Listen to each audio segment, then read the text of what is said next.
Mani sauc Daniela Muižniece. Es esmu Sintija Ceplauska, un es izrādē spēlēju kaķi. Es izrādē Runas Zābakos spēlēju kaķi. Šim kaķim konkrēti patīk riskēt. Un, tas ir vienmēr tā, ka tu skaties, kā tavs kaķis staigā pa balkonu maliņu un domā, nogāzīsies vai ne.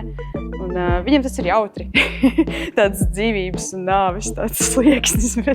Bet šis kaķis noteikti ir drosmīgs, viņš var visu sarunāt. Kaķis ir sava ceļa gājējs. Izrādē daudzās vietās tiek teikts, ka viņš visu vienmēr dara tā, kā pats grib.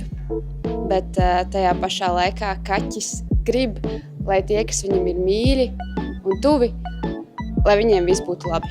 Es domāju, ka kaķis gribētu vai nu mieru, to, ka viņu liek mierā, vai ir zābakus. Bet zābaki ir tāda vārīga vieta, tāpēc, ka viņš visticamāk gribētu pats viņus izvēlēties. Es domāju, viņiem varētu dāvināt dāvanu karti pie zābaknieka. Viņš varētu vēlēties jaunu piedzīvojumu.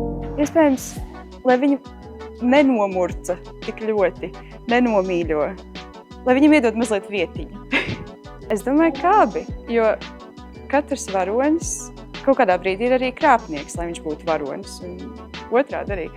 Bet es domāju, ka to es ļaušu spriest kādam, kas skatīsies. Es domāju, to ir jānāk un jāskatās, jo man pašai dažbrīd ir daudz jautājumu par to, kāda ir tieši viņa nodoma. Es domāju, tas ir jānāk un jāskatās.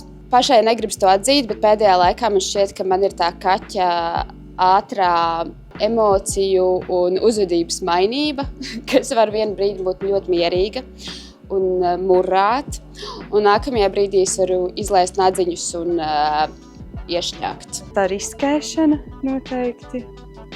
Un tieši šim kaķim piemīt tāds veiksmes, neveiksmes balansiņš. Cik liela veiksme, tik liela sako arī neveiksme. Un iespējams, ka man dzīvē arī tā gadās dažreiz, ka notiek kaut kas ļoti labs, tu gaidi, ka tūlīt būs brāziens. Vai arī, ja notiek tāds kārtīgs brāziens, tad tu zini, ka tūlīt būs kaut kas ļoti jauks. Skatītāji var gaidīt pārsteigumus.